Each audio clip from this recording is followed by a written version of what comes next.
Mas, acima de tudo, o truque no espaço judicial acho que não vai se repetir, porque ali houve uma confluência de fatores, né? Nós tivemos, primeiro, Sérgio Moro no primeiro grau, depois nós tivemos Gebran, que é muito próximo a Sérgio Moro, no tribunal como relator da Lava Jato, no TRF da quarta região. Aí no STJ, o ministro Dantas, que seria um ministro de carreira da magistratura, foi fuzilado praticamente pela imprensa e por esse pessoal da Lava Jato, foi emparedado e jogado pro alambrado, foi obrigado a pedir para sair, né? Sofreu pressões de toda a ordem, enfim, pressões públicas e viu que o preço seria alto demais para pagar, optou por sair da relatoria dos processos da Lava Jato, e aí entrou o ministro Félix Fischer, que foi meu colega do Ministério Público, que sempre foi né, um entusiasta da Lava Jato e dessa ideologia, né, que tem uma matriz fascista, e depois o ministro Luiz Edson Fachin no Supremo Tribunal Federal, que não era da área criminal, o ministro Fachin é da área do direito de família, e, portanto, acabou tendo que se servir também, né, nas suas decisões de um processo tão complicado. Ele substituiu o ministro Teori, falecido, e ele teve que se servir também de juízes auxiliares que vieram aqui da quarta região. Então, também isso contribuiu, né? Os dois juízes que estavam lá eram próximos à Lava Jato, juízes auxiliares do ministro Fachin, a Camila e o Ricardo Rachid. Então, isso, de alguma forma, também acabou moldando um pouco, né, a estrutura da Lava Jato como um todo. Então, havia uma interlocução, né? O Telegram acabou servindo para isso. Eu não acredito que isso vá se repetir. As eleições foram roubadas, o 2016 o impeachment foi um factoide político, né? Foi um golpe, um factoide político.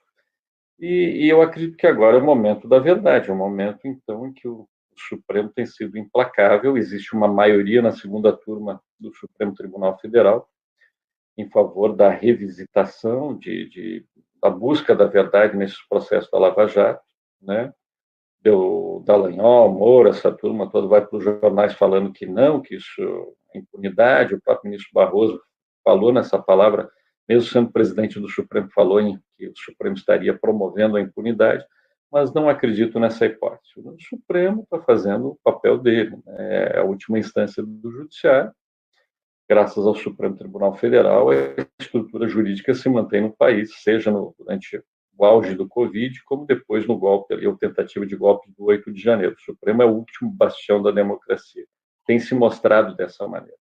Com altos e baixos, né? Tem sim o episódio da própria prisão do presidente Lula. Então, tem seus altos e baixos, mas a questão central é que o Supremo, nos últimos anos, foi aquele que nos salvou da ditadura, né? De uma ditadura provavelmente de matriz militar, que acabaria sendo o apogeu, né, a finalidade última buscada por esses personagens todos que foram cooptados pelos norte-americanos.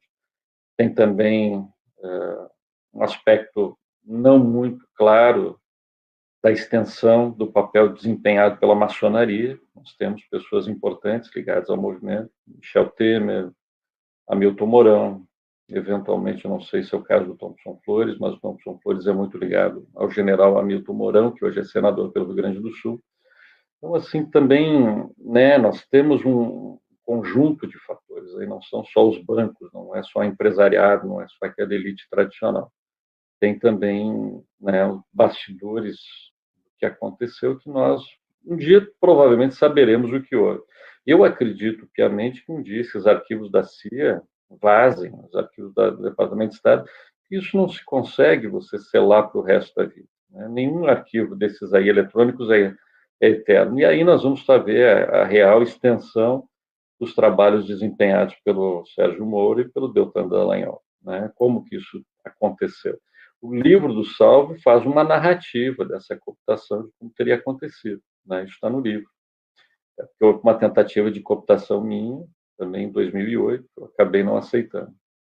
Mas o fato é que nós tivemos, muito concretamente, né, equipes de agências de inteligência operando em Curitiba, né, coletando provas contra o Odebrecht, contra a Petrobras, e depois, na outra ponta, quebrando as nossas empresas lá nos Estados Unidos. A maior multa paga nos Estados Unidos até hoje foi paga pela Braskem. foram 3,8 bilhões de dólares, isso está no livro do Salve, tabelas, a pesquisa foi feita por um brilhante professor de, de Goiânia, salvo engano, que é o Arthur, e professor Arthur, e nós tivemos também a Petrobras pagando multas muito altas lá nos Estados Unidos, parte delas voltariam para o Brasil para a Fundação Lava Jato. A desculpa que o Dallagnol dá é que eles fizeram de tudo para que o dinheiro ficasse no Brasil, mas olha, isso é uma desculpa infantil, isso é uma inverdade, isso é uma mentira. Na realidade, bastava ter dado um comando no teclado do Sérgio Moro, o dinheiro em 5 segundos estaria nas contas da União, não precisaria fazer todo esse caminho. Que o dinheiro, por lei, pelas resoluções do CNJ, deveria ter sido destinado à União, está atestado no relatório lá do ministro Salomão. Isso é lei, são as normativas desde 2014 no CNJ, na época que o Aires de Brito ainda era presidente do Supremo. Então, por que essa engenharia toda para remeter o dinheiro via Petrobras? Por que pressionar os diretores jurídicos da Petrobras para aceitar essa triangulação, essa engenharia, essa lavagem que foi feita, né? Então, o sentido maior não era colaborar ou aplicar a lei brasileira, era se evadir da aplicação da lei brasileira que determinava que o dinheiro deveria ir para a União e acabou não indo para a União, foi para os Estados Unidos para voltar para a tal da fundação privada, Fundação Dallagnol, Vaza Jato, não sei qual era o nome que eles iriam colocar, mas era uma fundação privada que teria finalidades múltiplas, sobremaneira finalidades políticas, né? Isso tudo com assessoria lá da chamada Transparência Internacional, que ainda na maior cara de pau do planeta se arvora na autoridade moral para atribuir notas para o Estado brasileiro em termos de controle da corrupção, né? Como que eles que contribuíram com a corrupção vão atribuir nota a ninguém? Então, quer dizer, virou paraíso, né, daqueles que estavam pregando moral de cuecas, né? Essa é a grande realidade, né? O nível da demagogia, do sadismo, da ambição, da ganância, né, da falta de estrutura, de princípios mínimos em termos de caráter moral, da falta de qualquer resquício de patriotismo, por menor que seja, né, a vira-latice na sua dimensão mais crua e triste, né, e gera uma frustração em todos nós, né? Imaginar que a mensagem, né, que os governos progressistas, de alguma forma, quiseram passar para nós brasileiros foi de que era possível sonhar. JK já havia feito um pouco isso, né, na década de 50. Getúlio fez isso com a questão da Petrobras, e aí, de repente, vem esses entreguistas todos, né, e entregam as nossas maiores empresas de mão beijada para os americanos, e mais, com salários pagos pelo contribuinte brasileiro, diárias em dólar e euros pagos pelo contribuinte brasileiro, e passagens, inclusive aí na terra onde mora Santos, para a Suíça, em classe executiva, só viajavam de classe executiva. Imagina só, os príncipes da Lava Jato viajando de econômica, né? Então, assim, virou a casa da mãe Joana, infelizmente. Aí que bom que agora o Supremo está revisitando tudo isso. A minha expectativa é que esse pessoal um dia vai ser processado pelo Procurador-Geral da República. O doutor Augusto Aras, que era o procurador anterior, estava muito firme nessa questão da Lava Jato, né? Então, foi ele que iniciou esse inquérito para apurar essa conduta do Sérgio Moro, aí, dessas questões todas envolvendo aí múltiplos personagens, dentre os quais Tacla Duran, Tony Garcia e outros tantos. Mas o fato concreto é esse, né?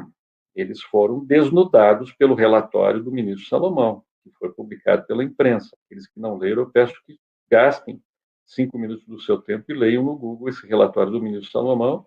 E ali, os fatos são incontestáveis, não há o que falar, né?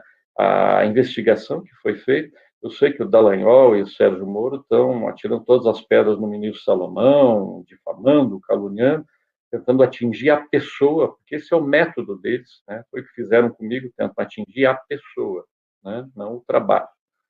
Então, mas a questão central é essa: o resultado do trabalho já foi aprovado pelo CNJ, foi publicado pela imprensa, e ali está muito claro a prova da materialidade delitiva e indícios mais do que suficientes de autoria, de tentativa de peculato e corrupção.